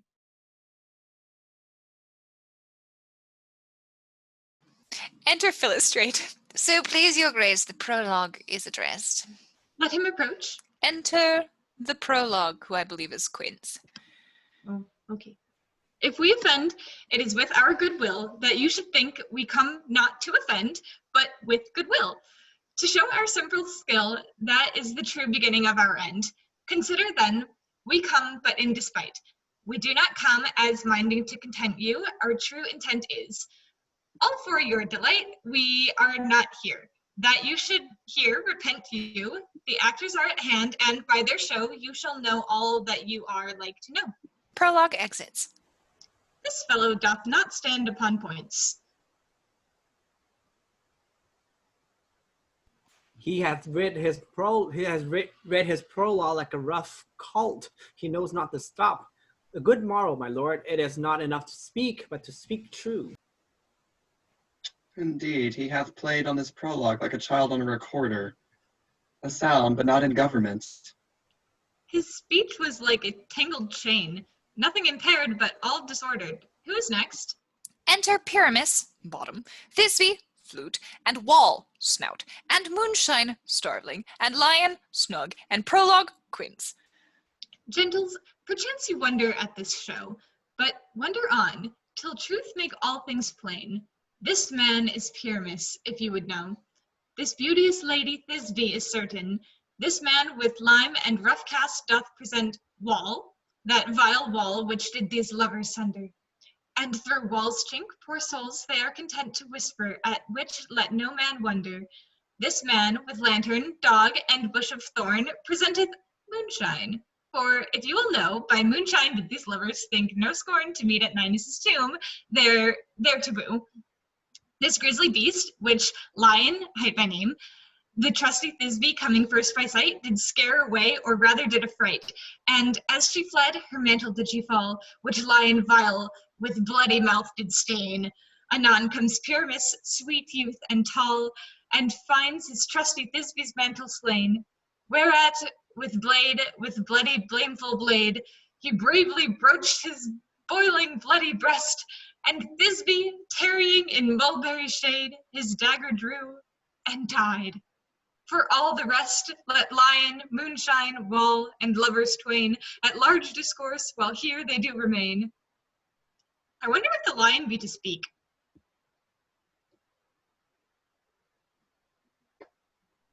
No wonder, my lord. One lion may when many asses do. Lion, Thisbe, Moonshine, and Prologue, exit.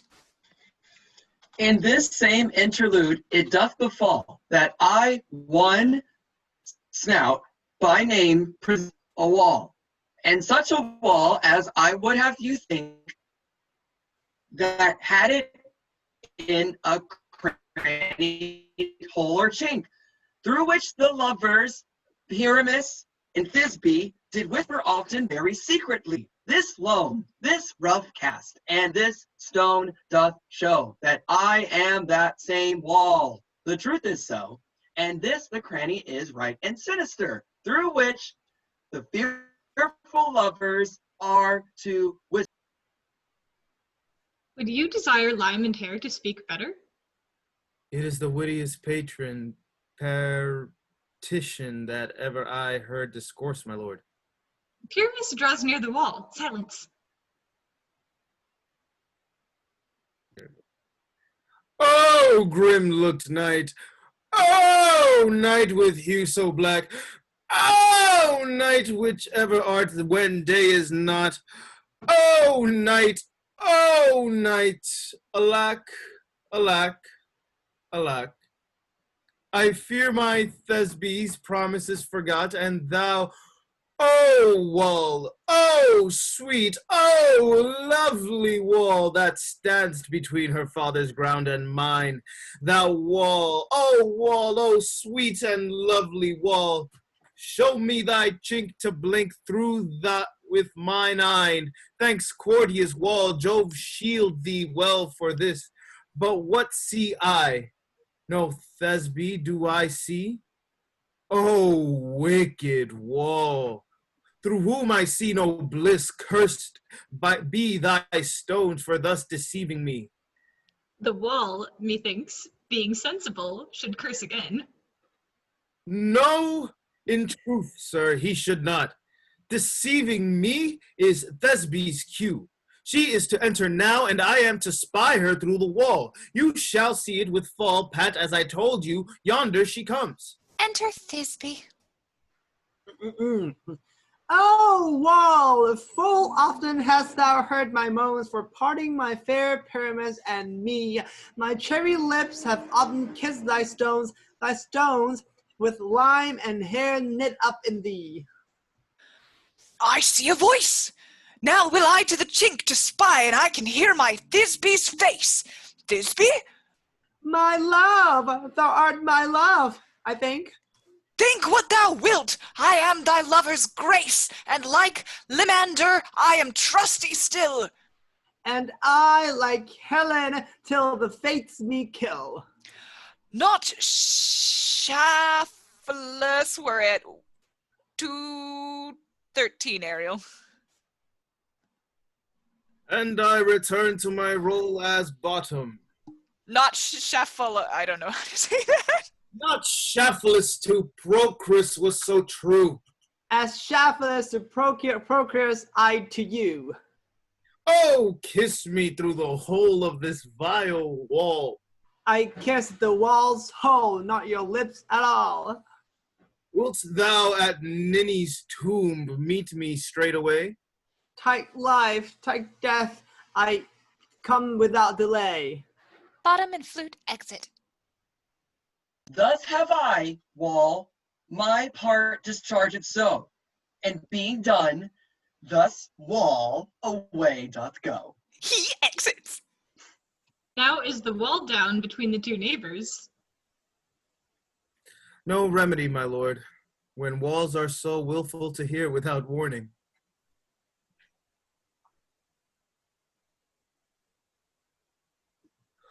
Willful to hear without warning. This is the silliest stuff that ever I heard. The best in this kind are but shadows, and the worst are no worse, if imagination amend them. It must be your imagination, then, and not theirs. If we imagine no worse of them than they of themselves, they may pass for excellent men. Here come two noble beasts in, a man and a lion. Enter Lion, Snug, and Moonshine, Starfling. You ladies, you whose gentle hearts do fear the smallest, most monstrous mouse that creeps on floor, may now perchance both quake and tremble here, when Lion, rough in wildest rage, doth roar. Then know that I, as Snug the Joiner, am a lion fell, or else no lion's dam. For if I should as lion come in strife into this place, or pity on my life. A very gentle beast and of a good conscience. The very best at a beast, my lord, that e'er I saw. This lion is a very fox for his valor. True, and a goose for his discretion. Not so, my lord, for his valor cannot carry his discretion, and the fox carries the goose. His discretion, I am sure, cannot carry his valor, for the goose carries not the fox. It is well. Leave it to his discretion, and let us listen to the moon. This lanthorn doth the horned moon represent. He should have worn the horns on his head. He is no crescent, and his horns are invisible within the circumference. This lanthorn doth the horned moon present. Myself, the man in the moon, do seem to be. This is the greatest error of all the rest. The man should be put into the lanthorn. How else is it the man in the moon? He dares not come there for the candle, for you see, it is already in snuff. I am aweary of this moon. Would he change? It appears by his small light of discretion that he is in the wane, but yet, in courtesy, in all reason, we must say the time. Proceed, moon. All I have to say is to tell you that the lanthorn is the moon, I the man in the moon, this thorn bush my thorn bush, and this dog my dog. Why, all these should be in the lanthorn, for all these are in the moon. But silence, here comes Thesby. Enter Thisbe, flute. This is old Ninny's tomb. Where is my love? Oh! Roar. The lion roars. Thisbe runs off, dropping her mantle. Well roared, lion. Well run, Thisbe. Well shown, moon. Truly the moon shines with a good grace.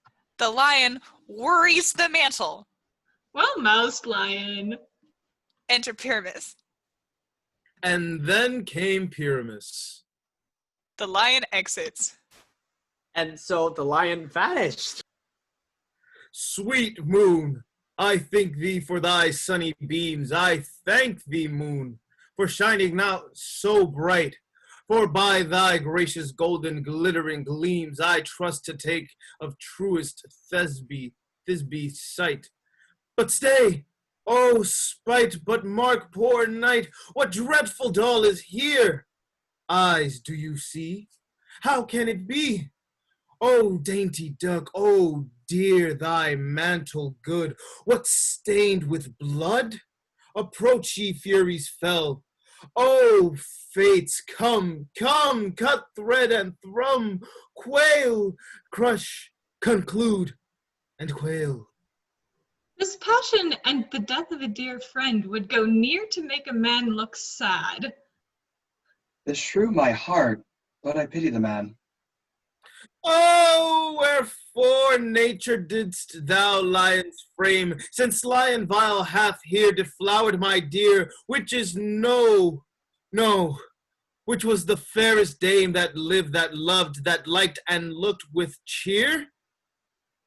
Come, tears confound, outsword and wound, the pap of Pyramus, I, that left pap where heart doth hop. Pyramus stabs himself. Thus die I, thus.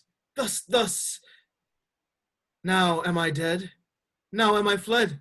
My soul is in the sky, tongue lost thy light. Moon, take thy flight. Moonshine exits. Now die, die, die, die, die. Pyramus falls.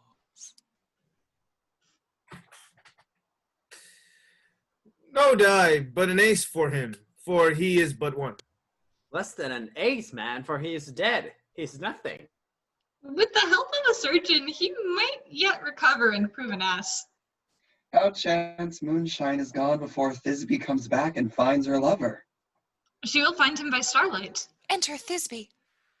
Here she comes, and her passion ends the play. Methinks she should not use a long one for such a pyramid. I hope she will be brief.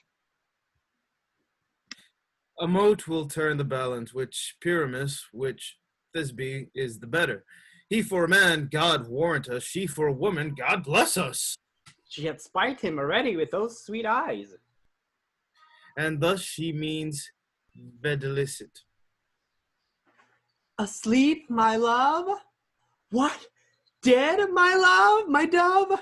Oh, Pyramus, arise! Speak, speak! Quite dumb? Dead? Dead? A tomb must cover thy sweet eyes. These lily lips, this cherry nose, these yellow corn-slit cheeks are gone. Gone. Lovers make moan. His eyes were green as leeks. Oh, sisters three, come to me with hands as pale as milk. Lay them in gore, since you have shown with shears his thread of silk. Tongue, not a word. Come, trusty sword. Come, blade, my breast imbrue. Thisbe stabs herself. And farewell, friends. Thus Thisbe ends. Adieu, adieu, adieu. Thisbe falls. Moonshine and Lion are left to bury the dead. Aye, and Wall too. Bottom and Flute arise. No, I assure you the wall is down, that parted their feathers. Will it please you to see the epilogue, or to hear a bergamask dance between two of our company? No epilogue, I pray you, for your play needs no excuse, never excuse. For when the players are all dead, there need none to be blamed. Mary, if he hath writ it